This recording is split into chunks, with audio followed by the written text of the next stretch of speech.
పవన్ కళ్యాణ్ లేదా పీకే ఈ అక్షరాలు కనబడితే అభిమానులు వెర్రెత్తిపోతారు. వినబడితే చాలు పరవశించిపోతారు. పవన్ గాసిప్పులంటే చెవులు కోసేసుకుంటారు.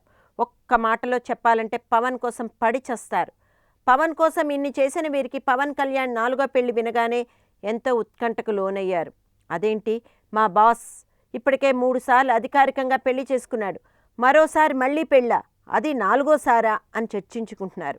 క్షణం తీరికలేని పవన్ కళ్యాణ్కు 4వసారి పెళ్లి ప్రస్తావన తెచ్చింది ఎవరో తెలుసా? ఆయన మరెవరో కాదు, పవన్కు ఆత్మీయుడైన ఆలీ. ఈ విషయం వినగానే పవన్ కళ్యాణ్ పడి నవ్వాడు. ఎప్పుడు ఎక్కడా అంటారా? మొన్న కాటమరాయుడి ఆడియో ఫంక్షన్లో నిర్మాత శరత్ మరార్ మాట్లాడుతున్నారు. ఆయన వెనక పవన్, ఆలీ, త్రివిక్రమ్ ఉన్నారు. శరత్ మరార్ హీరో పవన్ని తెగ పొగిడేస్తున్నాడు. పవన్ గారు చాలా గ్లామర్గా కనిపిస్తున్నారంటూ ఆకాశానికి ఎత్తేస్తున్నారు. ఇదంతా వెనకే నిల్చుని వింటున్న ఆలీ పవన్ చెవిలో ఏదో అన్నాడు. అంతే, పవన్ ఒక్కసారిగా తాను కంట్రోల్ చేసుకోలేకపోయాడు. పగలపడి మరీ నవ్వాడు. పవన్ చెవిలో ఆలీ ఏదో చెప్పడం అంతా విన్నారు. ఈ వీడియో వైరల్ అయింది. అభిమానులకు ఇదే వీడియో $1 మిలియన్ ప్రశ్న అయింది.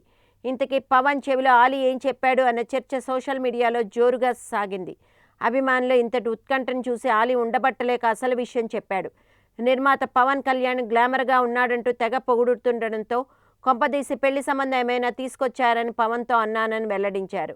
అది విన్న పవన్ అమ్మో 4వసారి పెళ్ళా అనుకుని తెగ నవ్వాడని చెప్పాడు.